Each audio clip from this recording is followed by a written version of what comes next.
आज हम बना रहे हैं आंवले का छुंदा, जो कि एक आंवले की चटपटी चटनी के तौर पे बनता है और ये बहुत ही टेस्टी बनता है। और आंवला तो अपने आप में ही गुणकारी औषधि है, तो इसको ज़रूर ट्राई करना चाहिए। हेलो फ्रेंड्स, सोनियाज़ किचन में आपका स्वागत है। तो आज हम जानेंगे कि आंवले का छुंदा को आसानी से उसके गुणों को मेंटेन करते हुए कैसे बनाते हैं।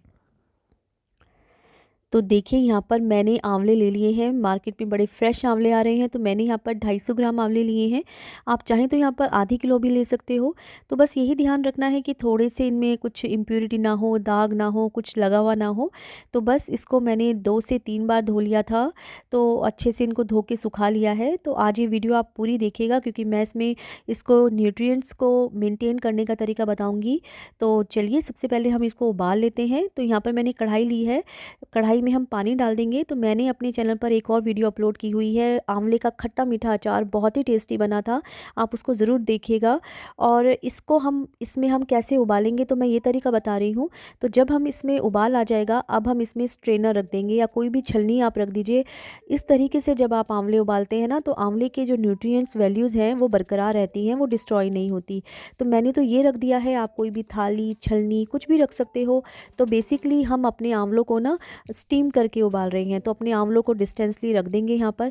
अगर आप इसको कुकर में या किसी हांडी या पतीले में उबालते हो ना, तो उसमें क्या होता है ना, उबल के उसके सारे तो मिनरल्स बाहर आ जाते हैं, तो उसमें कुछ आधा ही कंटेंट रह जाता है, तो हमें वो पूरी वैल्यू नहीं मिल पाती आंवले की।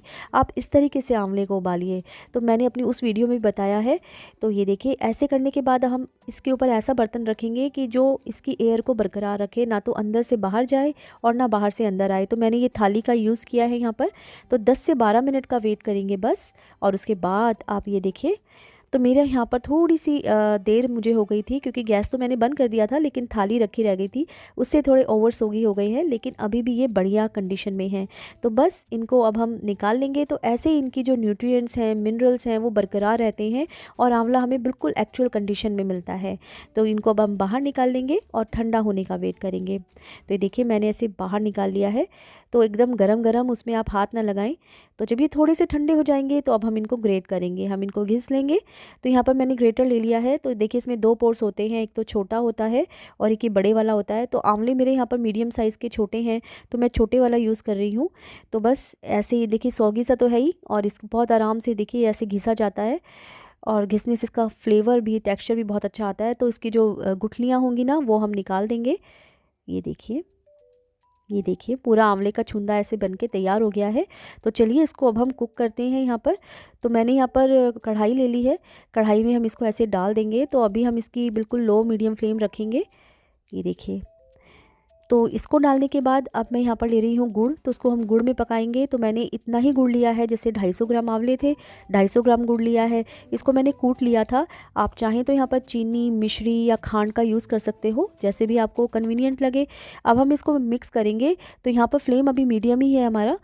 तो अब देखिए, आंवले का भी इसमें से रस निकलेगा, और इसका जो रस निकलेगा ना, उसमें हमारा जो ये गुड़ है वो पकेगा। तो दोनों आपस में एक दूसरे के जूसेस में पकेंगे और ये दोनों अपने आप में कुक होते जाएंगे। ये देखिए, तो ये जो कंडीशन हो गई है, ये बिल्कुल परफेक्ट है। यहाँ पर सब कुछ मेल्ट हो चुका है, एक जैसा हो गया सारा। अब हम इसमें मसाले डालेंगे। ये देखिए, तो मैंने सबसे पहले अदरक डाला है। अदरक को मैंने ऐसे पतला पतला काट लिया था। अदरक हमारे लंग्स के लिए, हमारे रेस्पिरेटरी सिस्टम के लिए बहुत अच्छा होता है, बहुत इफ़ेक्टिव होता है, और उसका टेस्ट भी अच्छा आता है। इसमें अब डाल दी है मैंने काली मिर्च को कूट के डाला है, आप चाहें तो पाउडर भी डाल सकते हो, और ये भी हमारी रेस्पिरेटरी सिस्टम के लिए बहुत अच्छी होती है, इसमें बहुत अच्छा फ्लेवर जाता है इसका। और ये छोटी इलायची को भी मैंने दाने निकाल लिए थे, इनको भी कूट लिया है। पाउडर मैंने यूज़ नहीं किया, यहाँ पर थोड़े दरदरे मसाले रखे हैं। और ये मैंने लौंग डाल दी है 5 से 7, तो इसका भी बहुत अच्छा फ्लेवर आता है। और ये सौंफ डाली है, तो सौंफ भी बाद में जब मुंह में आती है तो बहुत ही बढ़िया फ्लेवर आता है। इन सब के जूसेस निकलेंगे अब इसमें, और ये सब इसमें जब पकेंगे ना, और जो इनके टेस्ट आएंगे, ये बहुत ही अमेजिंग चटनी बनती है, बहुत ही अमेजिंग छुंदा बनता है। आप इसको ज़रूर ट्राई करें।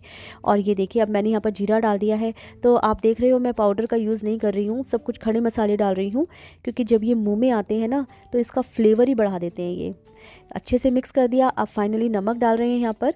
तो मैंने यहाँ पर काला काला नमक का यूज़ किया है, आप सेंधा नमक, रॉक सॉल्ट कुछ भी डाल सकते हो। और बाद में डाल दिए हल्दी। हल्दी अपने आप में एक गुणकारी औषधि है, कलर भी देगी इसको और इसकी वैल्यूज़ को भी बढ़ा देगी। तो दोनों को अच्छे से मिक्स कर देंगे यहाँ पर, और बिल्कुल लो मीडियम फ्लेम रखें इस वक्त। और अब मैं डाल रही हूँ कश्मीरी लाल मिर्च थोड़ा सा इसमें कलर देने के लिए, और ये लास्ट में गरम मसाला डाल दिया है। और बस इनको अच्छे से मिक्स कर लेंगे। गरम मसाले से थोड़ा तीखा सा फ्लेवर आएगा, मज़ा आ जाएगा इसको खाने में। और कोई अगर लाल मिर्च डालना चाहते हो तो वो भी डाल सकते हो। अब यहाँ पर गैस को हमने बंद कर दिया है, बिल्कुल इसको ठंडा होने देंगे। और ये देखिए छुंदा कितना बढ़िया, कितना फ्लेवर्ड छुंदा तैयार हुआ है।